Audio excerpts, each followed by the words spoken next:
A paz de Cristo esteja sobre a sua vida.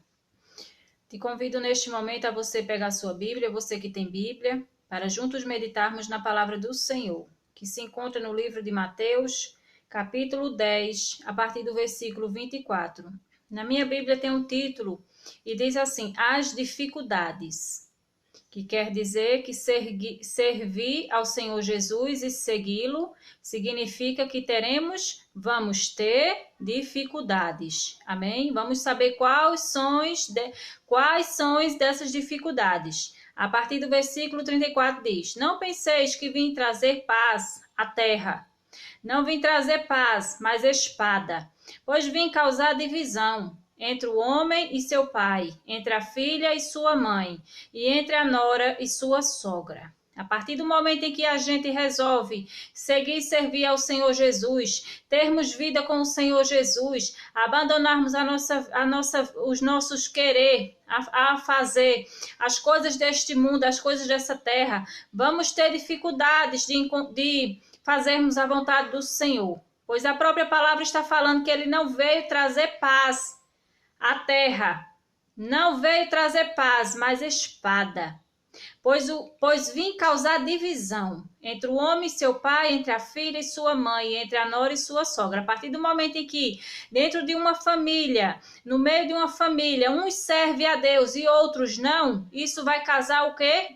Isso vai causar o quê? Uma divisão, vai causar uma separação, porque uns creem totalmente em Deus, uns fazem a vontade do Senhor e outros não. Será como água e óleo, que não se mistura. Não é por causa de um, nem por causa do outro, mas a própria palavra já fala, é bem claro isso daqui. Ele veio causar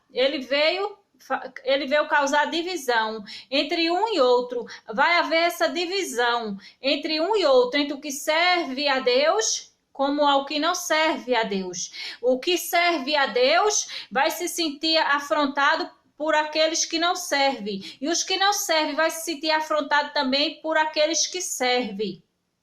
Então ele continua falando no versículo 36. Assim os inimigos do homem serão os da própria casa. Então, quem são os inimigos do homem? Quem serão os inimigos do homem? Os da própria casa. Porque a partir do momento em que o esposo entregou a vida dele para Jesus, decidiu viver a vida dele para agradar a Deus, aquela que é casada com este homem, ela não vai querer seguir. Aí vai ficar à mercê do diabo, para o diabo usar ela para atingir ele, para parar ele da caminhada dele, da jornada dele, para tirar ele do foco, da visão que ele está, do foco que ele escolheu seguir. É isso que acontece. E assim os inimigos do homem serão os da própria casa, porque o diabo não vai usar um estranho para me atingir, para te atingir. Vai usar aquele que está próximo a nós, vai usar aquele que está próximo a mim, vai usar aquele que está próximo a você, porque um estranho fazendo algo ruim para nós, naquele momento vai doer, naquele momento pode até doer, pode até machucar, mas depois esquecemos, né? Assim. E quando é um parente, quando é a tua irmã, quando é o teu irmão, quando é o teu pai, quando é a tua mãe, que te fala uma palavra que te ofendeu, que negou algo que você precisava, quando é alguém próximo a nós, quando é o teu esposo ou a tua esposa, quando é os teus filhos ou a tua filha ou o teu filho, como que fica a sensação? Então, por isso que a palavra do Senhor nos ensina, assim os inimigos do homem serão os da sua própria casa, serão os familiares, não que nós vamos tratar eles como os nossos inimigos, mas é por conta dessa divisão dos que conhecem a Deus para aqueles que não conhecem. Vai haver sempre uma divisão. Como pode estar os dois numa congregação, pode ter os dois entregado a vida dele para Jesus, mas sempre vai haver um mais espiritual do que o outro, um que leva as coisas mais a sério do que o outro, e aquele que não leva tão a sério as coisas do Senhor pode estar no mesmo caminho, podem ter entregado a vida para Jesus, pode ir à congregação que o outro faz parte, mas se ele não está na mesma fé, se não está no mesmo foco, vai haver divisão, vai causar um certo desconforto naquela relação, vai causar um certo desconforto naquela união. Por isso que ele diz, ele fala no 37, Quem ama seu pai ou a sua mãe mais do que a mim, não é digno de mim. Quem ama seu filho ou a sua filha mais do que a mim, não é digno de mim. Então, aqui o que ele está nos mostrando, a partir do momento em que você tem um compromisso com Deus, a partir do momento em que a gente escolhe ter compromisso com o Senhor, às vezes você pode surgir uma situação na minha e na sua vida, daquele companheiro, da sua companheira, querer que você vá a um certo lugar com ele, mas naquele dia, naquele momento que ele quer sair, é o momento e o dia em que você vai cultuar o seu Deus lá no templo. É o momento em que você tem algum compromisso para com Deus, aí você vai ter que escolher entre agradar o seu parente, entre agradar o seu Deus. Por isso que ele diz na palavra dele: não vim causar divisão entre o homem, pois vim causar divisão entre o homem e seu pai, entre a filha e sua mãe, entre a nora e sua sogra. Não vai dar para agradar os dois ao mesmo tempo. Não vai dar para agradar ao mesmo tempo a Deus e aos nossos familiares. Não vai dar para agradar ao mesmo tempo aos nossos familiares e ao mesmo tempo a Deus. Então é necessário escolher, pois ele diz no 37, quem ama seu pai ou a sua mãe mais do que a mim não é digno de mim. Então o Senhor Jesus aqui está nos mostrando, está nos revelando, né, que temos que escolher o amor maior. O amor maior é para ele, o amor maior é dele. Ele é digno da nossa adoração, é digno do nosso amor, do nosso total amor para com ele. Amém? Ele diz: quem ama seu pai ou a sua mãe mais do que a mim não é digno de mim. Então, a partir do momento que o meu amor está na minha mãe, está nos meus filhos, né? Está na minha filha, né? Se eu amo mais a eles, os meus familiares, mais do que a Deus, eu não sou digna dele, não sou digna de ter ele como meu Deus, como meu Senhor, como meu Salvador. Aí ele diz... Aí ele fala, quem ama seu pai ou a sua mãe mais do que a mim não é digno de mim. Quem ama seu filho ou a sua filha mais do que a mim não é digno de mim. Então aqui ele está colocando à prova dois amor intensíssimos, que é o amor de uma mãe para com seus filhos, que não tem comparação, não é verdade? Uma mãe ama seus filhos mais que tudo aqui na terra, não é assim? Uma mãe que é uma mãe de verdade, ela não troca o amor do filho por o amor por amor a um homem, não. Se essa mulher se separa do pai dessas crianças e ela arruma uma outra pessoa para ser o companheiro dela, e essa pessoa não aceita os filhos dela, uma mãe de verdade, ela faz o quê? Ela prefere ficar com os filhos do que com aquele homem. Porque, em primeiro lugar, é o amor aos filhos, não é assim? Então, aqui o Senhor está comparando o amor dos filhos e o amor de pai e mãe. Ele fala no 37, quem ama seu pai ou a sua mãe mais do que a mim, não é digno de mim. Entendeu? Então, tem que amar a Deus mais do que nós amamos os nossos pais.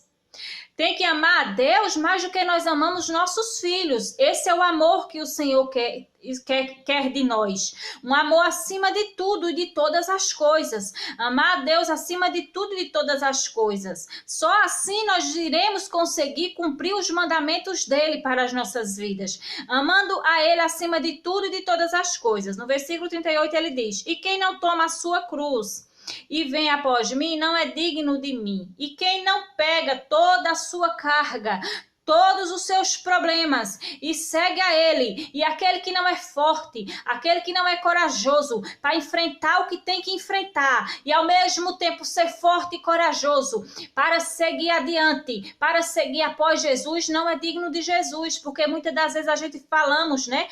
Não vou para a congregação porque eu não tenho tempo, eu trabalho, eu tenho isso, eu tenho aquilo. Não vou para a congregação porque a minha vida é muito corrida, estou numa correria muito grande assim. Não leio a Bíblia porque eu não tenho tempo, porque quando eu tenho tempo eu estou muito cansada. Eu não paro para orar porque não tenho tempo. Não, é tudo desculpa, nossa, porque a Bíblia fala no livro de Eclesiastes, é um livro depois de Salmos, tem Salmos, Provérbios, depois de Provérbios é Eclesiastes. No capítulo de Eclesiastes 3, a Bíblia fala que há um tempo determinado para tudo, para todas as coisas debaixo do sol aqui nesta terra. né? Então, nós temos que saber administrar o nosso tempo aqui nesta terra. Temos que ter tempo para as nossas vidas, eu tenho que ter tempo para mim me cuidar como ser humano. Tenho que ter tempo como mãe, para cuidar das minhas filhas. Tenho que ter tempo como esposa, para dar atenção de uma esposa para com o meu esposo. Tenho que me dedicar ao pastoreado, né? Que pela misericórdia de Deus sou pastora, tenho que ter esse tempo também para dedicar a isso. Tenho que ter tempo para me revestir da presença de Deus, tempo para ir buscar. E em todas essas situações, pastora, a senhora sempre tem disposição? A senhora sempre tem um tempo livre para fazer todas essas coisas, para ser mãe, para ser pastora, para ser esposa, para ser filha, para ser esposa, mãe, pastora, para ser filha? Se eu for falar para você que eu tenho tempo para tudo isso, se eu não me esforçar, eu não tenho tempo. Mas eu consigo exercer tudo isso porque eu me esforço. É necessário se esforçar para fazer o que tem que ser feito. É necessário se organizar dentro deste tempo que Deus nos dá. Deus nos dá 24 horas em um dia para a gente saber administrar esse tempo. Tempo para trabalhar, tempo para cuidar dos filhos, cuidar da casa, tempo para cuidar do esposo, tempo para tudo e para todas as coisas. Então, temos que saber nós administrar esse tempo. Se a gente for ler Bíblia, como eu sempre costumo falar dessa forma, se for ler Bíblia só quando tiver tempo, só quando tiver querer, não lê nunca. Se a gente só for à congregação quando tiver tempo, ou quando tiver com vontade, ou quando tiver sem nada para fazer, a gente não vai nunca, porque sempre tem alguma coisa para fazer, sempre nos falta a vontade de buscar Deus, nos dá vontade para fazer todas as coisas, mas chega uma hora, um tempo, que a gente não tem forças para buscar a Deus. Então é necessário se esforçar nessa hora,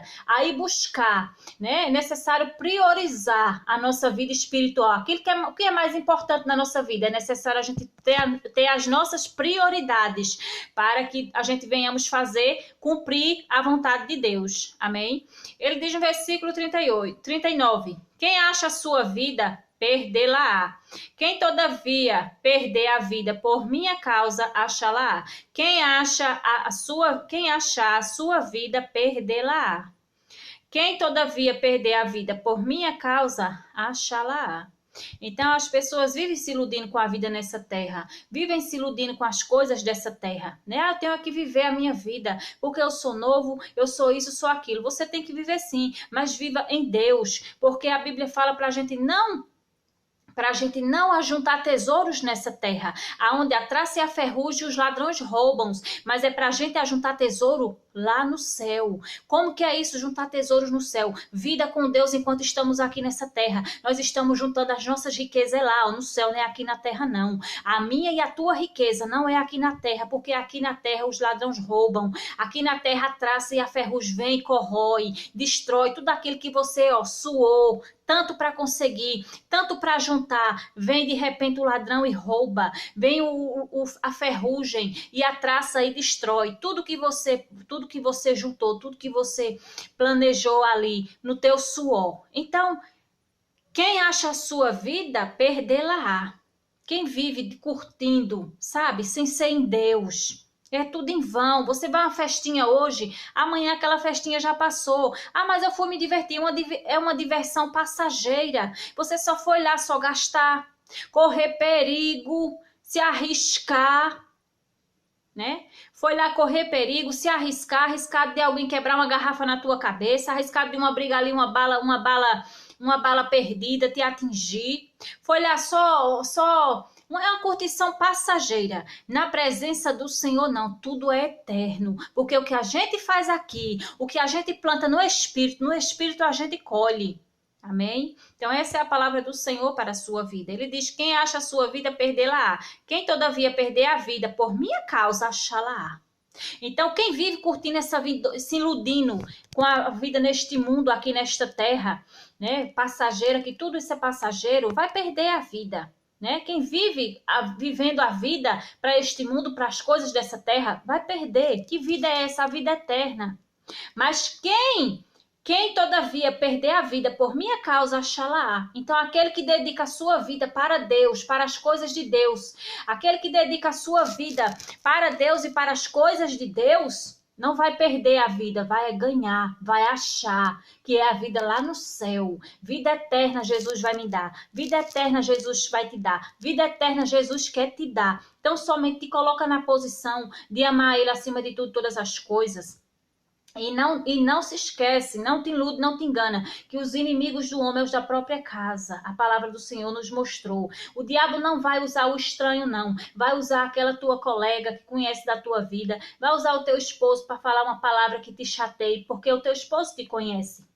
E o diabo vai usar ele para ir no teu ponto fraco, para te chatear, para te deixar triste, para te amargurar. Ou nunca aconteceu isso com você? De um conhecido teu, um parente teu mais próximo, igual aquele ditado, nossa, falou e tocou na minha ferida. O diabo sabe aonde tocar. O diabo sabe o que fazer para me chatear e para te chatear, para nos entristecer. Então, quando ele for usar, ele vai usar, não é o estranho, não. Vai usar o teu esposo, a tua mãe, o teu pai, os teus irmãos, tuas irmãs. Vai usar alguém próximo a você, porque o estranho fazendo não dói tanto. Agora, o mais próximo fazendo, que dor não é, hein? Na hora dói que leva uns dias para ser sarado. É assim ou não é? Mas se pegue a Deus, porque Deus é poderoso para te livrar de tudo isso. Deus é poderoso para te dar força no momento da aflição, da angústia, da tribulação. Amém? Se pegue a Deus. Coloca a tua vida em Deus. Entrega teus caminhos ao Senhor. Confia nele e o mais ele fará por ti. Em nome de Jesus. Amém? Fique com essa palavra no teu coração. Deus abençoe a tua vida, a tua casa, a tua família, em nome de Jesus. Amém?